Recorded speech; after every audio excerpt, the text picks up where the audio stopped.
नमस्कार दोस्तों, मेरा नाम निरंजन है। स्वागत करता हूं आपके अपने YouTube चैनल पर। दोस्तों, आज हम अक्टूबर माह के तीसरे सप्ताह का करंट अफेयर को देखेंगे। आज का जो हमारा करंट ये 13 अक्टूबर से 19 अक्टूबर के मध्य का होगा। दोस्तों, इसमें हम बहुत ही महत्वपूर्ण कंटेंट को देखने वाले हैं, बहुत ही महत्वपूर्ण करंट अफेयर को देखने वाले हैं।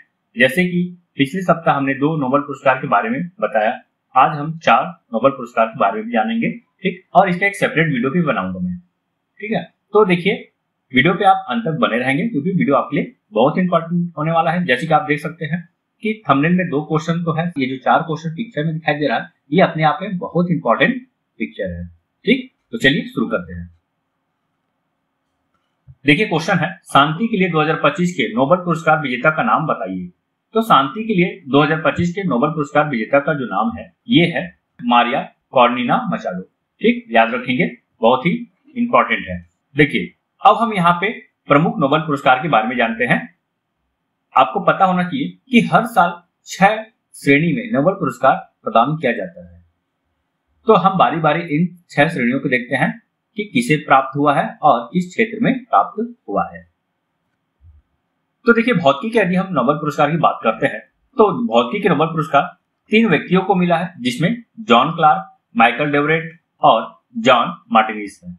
इन तीनों को संयुक्त रूप से इलेक्ट्रिक सर्किट में मैक्रोस्कोपिक क्वांटम मैकेनिकल टनलिंग और ऊर्जा क्वांटिजेशन के खोज के लिए यह पुरस्कार प्रदान किया गया है। वही हम रसायन के नोबेल पुरस्कार की बात करते हैं तो इस पुरस्कार को भी 3 लोगों को प्रदान किया गया है। यह पुरस्कार सुसुमु कितागावा, रिचर्ड रॉबसन और उमर एम यागी को प्रदान किया गया है। उन्हें यह पुरस्कार उनकी खोज धातु कार्बनिक धातुओं के विकास के लिए दिया गया है।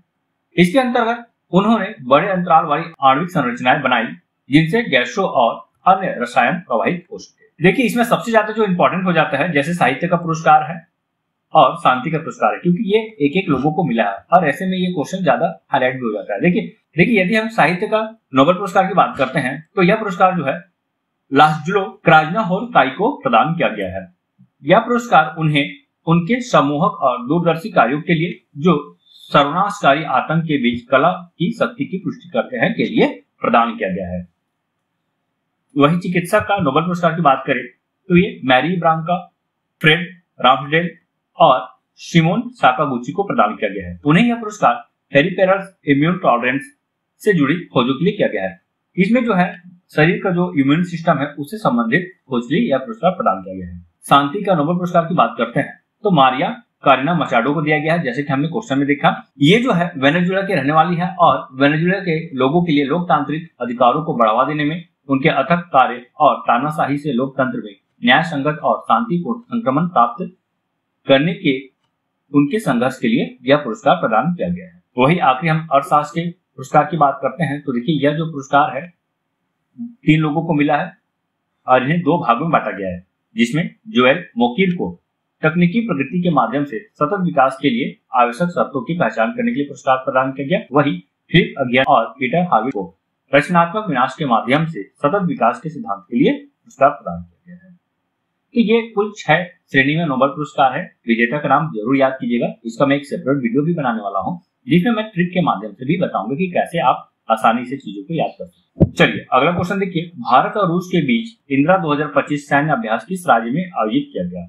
तो इसका जो उत्तर हो जाएगा राजस्थान। देखिए, राजस्थान के बीकानेर स्थित महाजन फील्ड फायरिंग रेंज में भारत रूस संयुक्त सैन्य अभ्यास इंद्र 2025 की शुरुआत हुई। यह अभ्यास 16 से 15 अक्टूबर तक चलेगा, ठीक है। संपन्न हो चुका है, आज वर्तमान में 19 अक्टूबर है। देखिए, इस अभ्यास का जो उद्देश्य था, दोनों देशों की सेनाओं के बीच समन्वय को मजबूत करना, आधुनिक युद्ध परिदृश्यों और आतंकवाद विरोधी अभियानों में सहयोग को बढ़ावा देना है। तो जितने भी सैन्य अभ्यास होता है या युद्ध अभ्यास की बात करते हैं, सारा का सारा जो है उसकी सेनाओं की क्षमता को वृद्धि करने के लिए और आने वाले समस्याओं से समाधान कैसे निकाला जा सके, इन सब चीजों के लिए युद्ध अभ्यास का आयोजन किया जाता है। चलिए वही हम प्रमुख अन्य युद्ध अभ्यास की बात करते हैं तो स्लिनेक्स, जो कि भारत श्रीलंका के मध्य होता है। जुलाई स्टार्म रूस और भारत के मध्य होता है। बोंगो सागर भारत और बांग्लादेश के मध्य। युद्ध अभ्यास भारत और अमेरिका के मध्य। इंद्र युद्ध अभ्यास भारत और रूस के मध्य। सूर्य किरण युद्ध अभ्यास भारत और नेपाल के मध्य। शक्ति भारत और फ्रांस के मध्य, वरुण भारत और फ्रांस के मध्य। इसके अलावा गरुड़ भारत और फ्रांस के मध्य। जापान और भारत के मध्य जो है शिशु मैत्री, धर्म गार्जियन, वीर गार्जियन, कैमेक्स युद्ध अभ्यास, ये 4 अभ्यास प्रमुख रूप से आयोजन होता है। वही भारत और मंगोलिया के मध्य खानिक वेस्ट सैन्य अभ्यास, भारत और थाईलैंड के मध्य अभ्यास मैत्री। तो ये प्रमुख युद्ध अभ्यास है जो कि हम इस साल हम देखे हैं। अगला क्वेश्चन देखिए, निम्न में से कौन 2025 की टाइम्स 100 नेक्स्ट सूची में शामिल एकमात्र भारतीय क्रिकेटर है? तो इसका जो सही उत्तर हो जाएगा ऑप्शन नंबर बी, यशस्वी जायसवाल। देखिए, टाइम मैगजीन ने भारतीय ओपनर यशस्वी जायसवाल को दुनिया के 100 उभरते सितारों की लिस्ट में शुमार किया है। जायसवाल 2025 टाइम 100 नेक्स्ट में शामिल इकलौते क्रिकेटर बन गए। चलिए अगला क्वेश्चन देखिए, बहुत इंपॉर्टेंट क्वेश्चन है। देखिए, पूरे सप्ताह भर में जो क्वेश्चन ज्यादा इंपॉर्टेंट होता है मैं उसी क्वेश्चन को यहाँ पे रखता हूँ, तो ये सारा का सारा क्वेश्चन जो है आपके लिए बहुत इंपॉर्टेंट हो जाता है। देखिए क्वेश्चन है, किस राष्ट्रीय उद्यान में भारत की पहली चीता सफारी शुरू की गई है? एक समय ऐसा था दोस्तों, 2-3 साल पहले की बात करते हैं, तो भारत में चीता बिल्कुल नहीं था, विलुप्त तो प्राय प्रजाति में शामिल था। लेकिन जैसे ही दक्षिण अफ्रीका से चीता को लाया गया है, तब से भारत में चीता का कुनबा भी बढ़ रहा है। ठीक है, तो बहुत ही अच्छी बात है कि अब भारत में चीता देखने को मिलेगा। और आप मुझे कमेंट में उत्तर दीजिएगा कि भारत में पहला जो चीता लाया गया था वो किस देश से लाया गया था। ठीक, याद रखिएगा, मुझे कमेंट में उत्तर दीजिएगा। देखिए, तो इसका सही उत्तर हो जाएगा कूनो राष्ट्रीय उद्यान। कूनो राष्ट्रीय उद्यान जो है मध्य प्रदेश में है और पहली बार चीतों को यही लाया गया था। यह बोला गया कि कूनो राष्ट्रीय उद्यान जो है चीता के लिए, उसके प्रवास के लिए, उसके रहवास के लिए बहुत ही अच्छी जगह साबित होगी। तो इसलिए सरकार के द्वारा सबसे पहले जो है कूनो राष्ट्रीय उद्यान में चीता को रखा गया है। अब कूनो और गुजरात की हम बात करते हैं, तो ये जो कॉरिडोर बन रहा है चीता के लिए, मध्य प्रदेश के कूनो राष्ट्रीय उद्यान में अक्टूबर 2025 में भारत की पहली चीता सफारी शुरू की गई। यह प्रोजेक्ट चीता का हिस्सा है, जिसके तहत 2022-23 में अफ्रीकी चीतों को लाकर यहाँ बसाया गया। वर्तमान में यहाँ 16 चीते हैं। सफारी से होने वाली आय का उपयोग प्रबंधन, चिकित्सा, शिकार निगरानी और समुदायों के सहयोग में किया जाएगा। यह भारत में वन्य जीव संरक्षण का महत्वपूर्ण कदम भी है। चलिए, पुरस्कार से संबंधित बहुत इंपॉर्टेंट क्वेश्चन है। मिसेस यूनिवर्स का खिताब जीतने वाली पहली भारतीय बन गई है। देखिए, इसका सही उत्तर जाएगा सैरी सी। तो सैरी सी पहली भारतीय महिला है जो मिसेस यूनिवर्स का खिताब अपने नाम की है। तो देखिए, पहली बार है भारत की तरफ से कोई यह पुरस्कार को प्राप्त किया है, तो ऐसे में जो पहली बार जो घटना घटती है वो इंपॉर्टेंट होता है। देखिए, भारत ने पहली बार मिसेस यूनिवर्स का क्राउन अपने नाम किया है। भारत की सॉरी सी ने 48वां मिसेस यूनिवर्स पेजेंट कॉम्पिटिशन में क्राउन अपने नाम किया है। इस कॉम्पिटिशन में दुनिया भर की 120 महिलाओं ने हिस्सा लिया और उन्होंने इस कॉम्पिटिशन सेंट पीटर्सबर्ग की कॉम्पिटिटर को हराया है। चलिए, अब हम वही कुछ महत्वपूर्ण पुरस्कार की बात करते हैं जो कि प्रतियोगिता से संबंधित है। इसमें miss universe India 2025 Manika Vishwakarma को दिया गया है। मिसेस ग्लोबल इंटरनेशनल का खिताब जीतने वाली भारतीय महिला अनुराधा गर्ग है, ये भी प्रथम भारतीय महिला है। 72वीं मिस वर्ल्ड ये ओपल सुचाता को प्रदान किया गया है। 73वीं मिस यूनिवर्स विक्टोरिया केजर हेलविक को दिया गया है। मिस चार्म इंडिया 2024 का पुरस्कार शिवांगी देसाई को दिया गया है। हेमना मिस इंडिया का पुरस्कार निकिता कोरवाल को दिया गया है। मिस यूनिवर्स इंडिया का पुरस्कार रिया सिंघा को दिया गया है। मिस इंडिया वर्ल्ड वाइड 2024 का पुरस्कार ध्रुवी पटेल को दिया गया है। यूनिवर्स प्रतियोगिता जीतने वाली पहली भारतीय सुष्मिता सेन है। ठीक है, याद रखेंगे ये मिस यूनिवर्स है। तो ये प्रमुख प्रतियोगिता है जो कि सुंदरता से संबंधित है। चलिए, अगला क्वेश्चन देखिए, किस देश ने गोबी रेगिस्तान में दुनिया का पहला सौर तापीय ऊर्जा संयंत्र शुरू किया है? तो दुनिया का पहला सौर तापीय ऊर्जा संयंत्र की हम बात करते हैं तो चीन के द्वारा स्थापित किया गया है। चीन ने गोबी रेगिस्तान में दुनिया का पहला सौर तापीय ऊर्जा संयंत्र शुरू किया है। यह संयंत्र दुनिया का पहला डुअल टावर सिंगल जनरेटर सौर तापीय बिजली संयंत्र है जो रात में भी बिजली उत्पन्न कर सकता है। देखिए, इस संयंत्र में 20,000 से अधिक हेलियोस्टेट सूर्य के प्रकाश को एक रिसीवर पर केंद्रित करते हैं जिससे ऊष्मा उत्पन्न होती है। यदि हम इसकी कार्य प्रणाली की बात करते हैं तो ये सीधे सूर्य के प्रकाश को बिजली में बदलने के बजाय सूर्य की गर्मी को ऊर्जा भंडारण के लिए पिघले हुए नमक में बदलता है जिससे रात में भी बिजली बनाना संभव। तो ये बहुत ही अच्छा चीज है। हम भारत में मुख्यतः जो हम सौर ऊर्जा को उपयोग करते हैं तो सौर पैनल लगाते हैं, उसमें सूर्य का प्रकाश आता है तो वहां से इलेक्ट्रॉन के मूवमेंट होता है जिससे बिजली उत्पन्न होती है। लेकिन ये कुछ नया है, इसको आप ध्यान में रखिएगा कि इसमें जो बिजली उत्पन्न करने का जो तरीका है, सूर्य की गर्मी को ऊर्जा भंडारण के लिए पिघले हुए नमक में बदलता है जिससे रात में भी बिजली बनाना संभव है। तो ये पिघले हुए नमक को याद रखिएगा आप। इसका उद्देश्य चीन के कार्बन तटस्थ लक्ष्य 2060 तक प्राप्त करने की दिशा में एक महत्वपूर्ण कदम है। चलिए एक और क्वेश्चन मैं आपके लिए देता हूं। दोस्तों मैं आपके लिए इस तरह का बीबी में क्वेश्चन देते रहूंगा जो कि बहुत ही आसान क्वेश्चन है और आपको हर सप्ताह इस चीज को देखने को मिलता है। आप मुझे ये बताइएगा कि भारत का जो है शून्य कार्बन का लक्ष्य, याद रखिए शून्य कार्बन का लक्ष्य जो है ये किस वर्ष तक का है, ठीक है, मतलब किस वर्ष तक भारत जो है 0% कार्बन उत्सर्जन देश बन जाएगा। अगला क्वेश्चन देखिए, निम्न में से किसने 70वें फिल्म फेयर अवार्ड में सर्वश्रेष्ठ फिल्म का पुरस्कार अपने नाम किया है? तो देखिए 70वें फिल्म फेयर अवार्ड की हम बात करते हैं तो सर्वश्रेष्ठ फिल्म का अवार्ड लापता लेडीज को दिया गया है। देखिए 70वें फिल्म फेयर अवार्ड 2025 का भव्य आयोजन अहमदाबाद में हुआ, जहां हिंदी सिनेमा के सर्वश्रेष्ठ कार्यों का जश्न मनाया गया। इसमें किरण राव की फिल्म लापता लेडीज, जिसने 13 अवार्ड जीतकर इतिहास रच दिया है, सिनेमा जगत के 2 दिग्गजों जीनत अमान और श्याम बेनेगल को मरणोपरांत लाइफ टाइम अचीवमेंट अवार्ड से सम्मानित किया गया है। तो लाइफ टाइम अचीवमेंट अवार्ड से श्याम बेनेगल और जीनत अमान को प्रदान किया गया है। चलिए प्रमुख सूची को देख लेते हैं। तो सर्वश्रेष्ठ फिल्म का पुरस्कार लापता लेडीज को, सर्वश्रेष्ठ निर्देशक का पुरस्कार किरण राव को जो कि लापता लेडीज के लिए है, सर्वश्रेष्ठ अभिनेता जो है अभिषेक बच्चन कार्तिक आर्यन को दिया गया है, सर्वश्रेष्ठ अभिनेत्री आलिया भट्ट को दिया गया है, समीक्षकों द्वारा सर्वश्रेष्ठ अभिनेता का पुरस्कार जो है राजकुमार राव को दिया गया है। चलिए अगला क्वेश्चन देखिए, अंतरराष्ट्रीय प्रकृति संरक्षण संघ IUCN का नवीनतम सदस्य कौन बना है? तो देखिए इसका जो नवीनतम सदस्य है आर्मेनिया बना है IUCN का नवीनतम सदस्य। देखिए यदि हम वर्ल्ड मैप में बात करते हैं तो आर्मेनिया का जो स्थान है देखिए टर्की के दाईं ओर है, अजरबैजान के बाईं ओर और ईरान के ऊपर और जॉर्जिया के नीचे है। तो ये प्रमुख देश है जो इनके प्रमुख पड़ोसी देश में जाने जाते। देखिए आर्मेनिया अक्टूबर 2025 में IUCN का सबसे नया सदस्य बना है।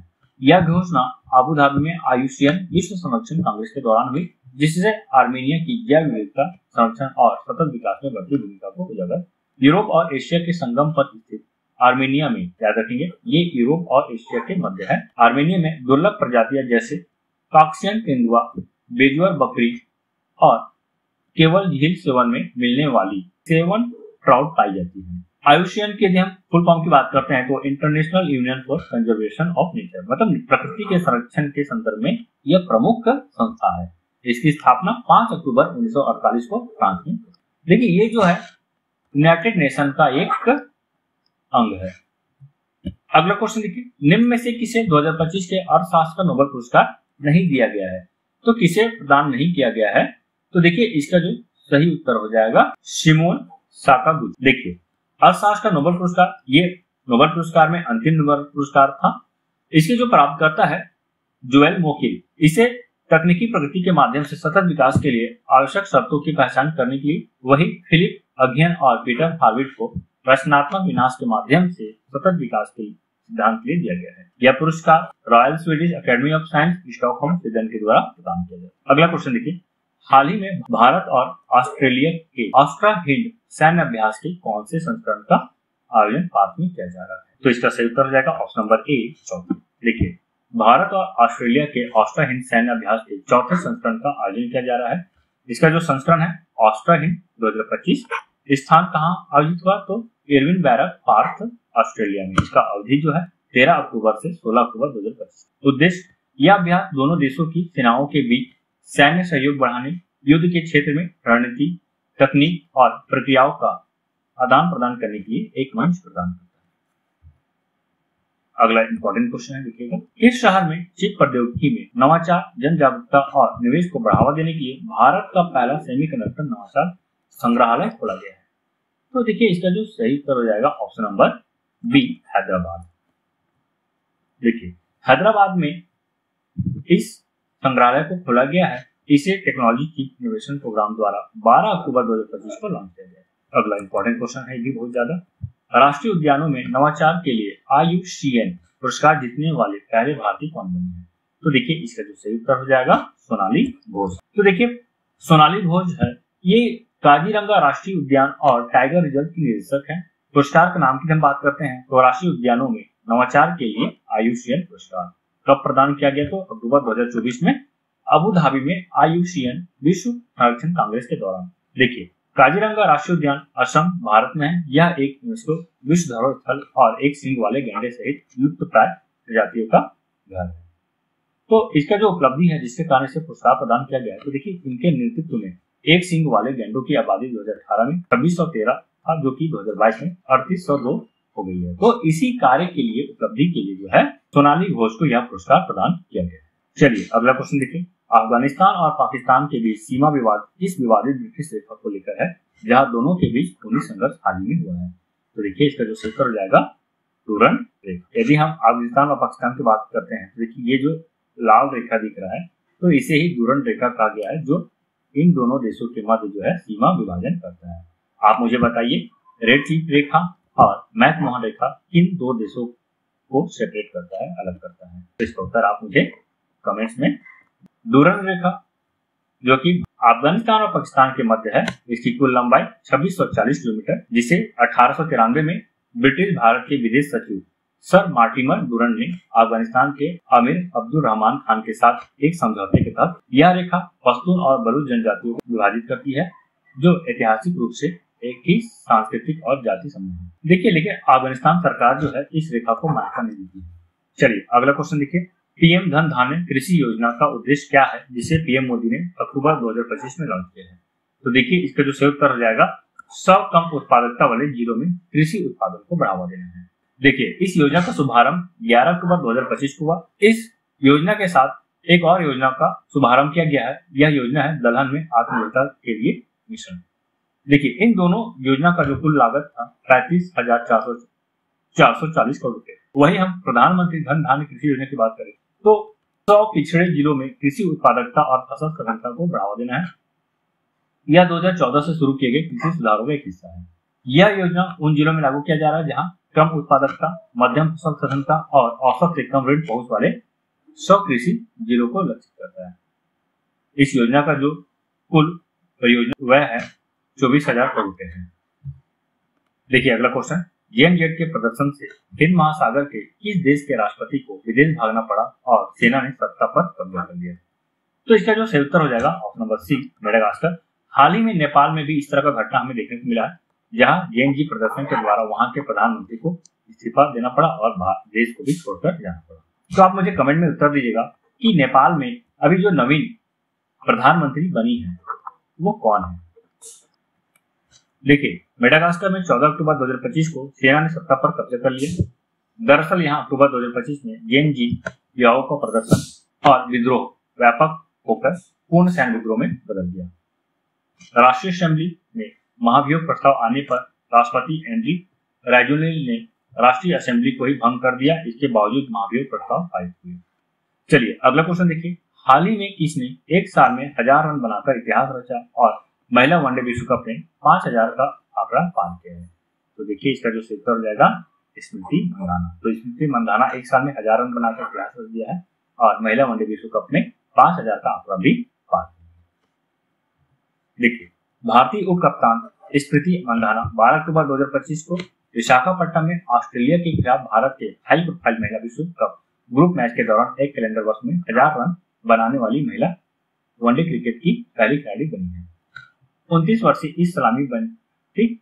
तो ध्यान रखेंगे स्मृति मंदाना की हम बात करते हैं तो वनडे क्रिकेट में 5000 रन पूरा की है और मिताली राज के बाद यह उपलब्धि हासिल करने वाली केवल 5वीं और दूसरी भारतीय बल्लेबाज बन गई है। तो देखिए ये जो आंकड़ा है इसको पार करने वाली स्मृति मंदाना जो है 5वीं खिलाड़ी बन गई है, महिला खिलाड़ी, और भारत की तरफ से बात करते हैं तो दूसरी भारतीय बल्लेबाज भी बन गई है। अगला क्वेश्चन देखिए। किसे अंतरराष्ट्रीय मुद्रा कोष का प्रथम उप प्रबंध निदेशक नियुक्त किया गया है? इसका उत्तर हो जाएगा डैन कॉट्स। देखिए अंतरराष्ट्रीय मुद्रा कोष के प्रबंध निदेशक क्रिस्टालिना जॉर्जिवा ने अमेरिकी वित्त मंत्री स्कॉट बेंसन के chief of staff Daniel cash को आईएमएफ में प्रथम उप प्रबंध निदेशक के पद पर नियुक्त करने का प्रस्ताव रखा है और इसे बना भी दिया गया है। आईएमएफ की बात करते हैं तो इसकी स्थापना जुलाई 1944 में होता है और प्रबंध निदेशक क्रिस्टालिना जॉर्जिवा है। मुख्यालय इसका वाशिंगटन डीसी है। देखिए अगला क्वेश्चन। निम्न में से किसे भारतीय वाणिज्य एवं उद्योग महासंघ का अध्यक्ष नियुक्त किया गया है? तो देखिए इसका उत्तर हो जाएगा अनंत गोयनका। देखिए अनंत गोयनका को 2025-26 के लिए फिक्की का नवनिर्वाचित अध्यक्ष नियुक्त किया गया है। वह आरपीजी समूह के उपाध्यक्ष हैं और 2024-25 के लिए हर्षवर्धन अग्रवाल जो वर्तमान अध्यक्ष है का स्थान लेंगे। देखिए, यदि हम फिक्की के स्थापक की बात करते हैं तो इसके स्थापक है घनश्याम दास बिरला। मुख्यालय नई दिल्ली में है। इसकी स्थापना जो है 1927 में होता है। अगला क्वेश्चन देखिए, किस शहर में अदानी और गूगल द्वारा भारत का सबसे बड़ा एआई डेटा हब बनाया जाएगा? तो देखिए, अडानी और गूगल के द्वारा भारत के विशाखापट्टनम में सबसे बड़ा एआई डेटा हब बनाया जाएगा। देखिए, अडानी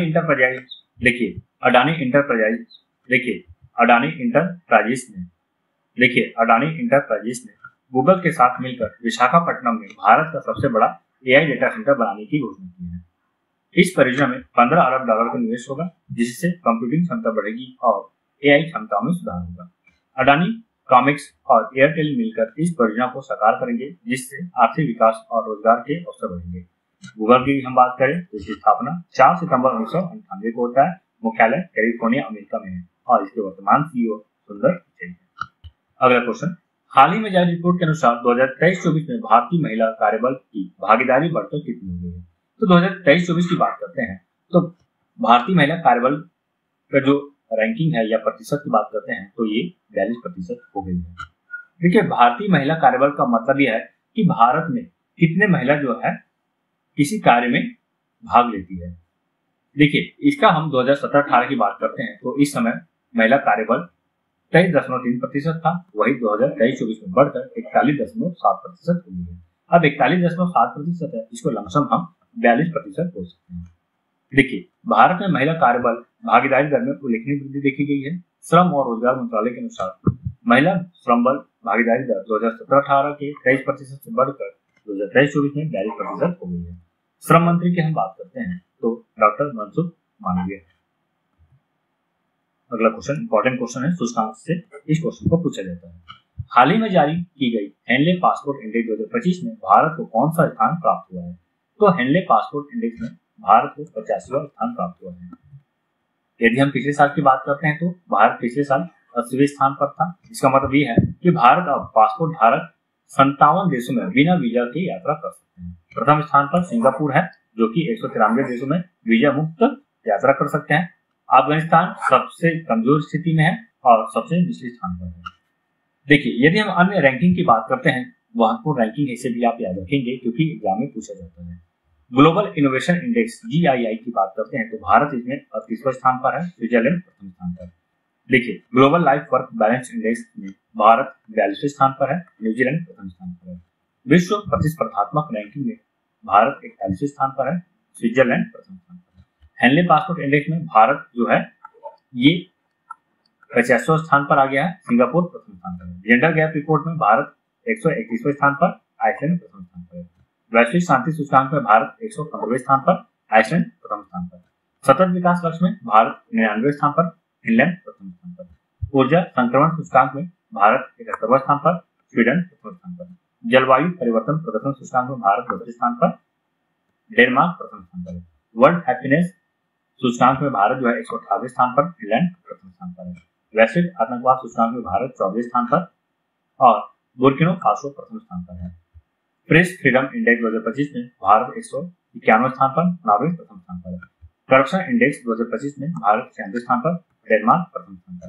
वैश्विक भूखमरी सूचकांक में भारत जो है 105वें स्थान पर है। दोस्तों, इंडेक्स को लेकर एक सेपरेट वीडियो बनाया गया है हाल ही में। पिछले वीक की हम बात करते हैं तो पिछले सप्ताह जो है इंडेक्स का वीडियो यूट्यूब में डाल दिया गया है। आप चाहे तो ज्यादा डिटेल्स यदि हम चाहते हैं तो उसको भी आप देखें। देखिए, अगला क्वेश्चन है, भारत और किस देश की नौसेना के बीच समुद्र शक्ति 2025 अभ्यास शुरू हुआ है? तो देखिए, इसका जो सही उत्तर हो जाएगा ऑप्शन नंबर डी, इंडोनेशिया। तो भारत और इंडोनेशिया की नौसेना के बीच एक महत्वपूर्ण द्विपक्षीय नौसैनिक अभ्यास समुद्र शक्ति 2025 आयोजित हुआ है। ये जो है विशाखापट्टनम में हुआ। कब से कब तक? तो 14 अक्टूबर से 17 अक्टूबर के मध्य हुआ है। तो दोस्तों, यहीं तक था हमारा वीडियो आपको कैसा लगा प्लीज कमेंट करके जरूर बताइएगा। वीडियो यदि आपको पसंद आता है तो वीडियो को जरूर लाइक कीजिएगा और चैनल पे नए तो चैनल को सब्सक्राइब करना बिल्कुल मत भूलिएगा। तब तक के लिए मिलते हैं नए वीडियो के साथ। जय हिंद, जय भारत, धन्यवाद।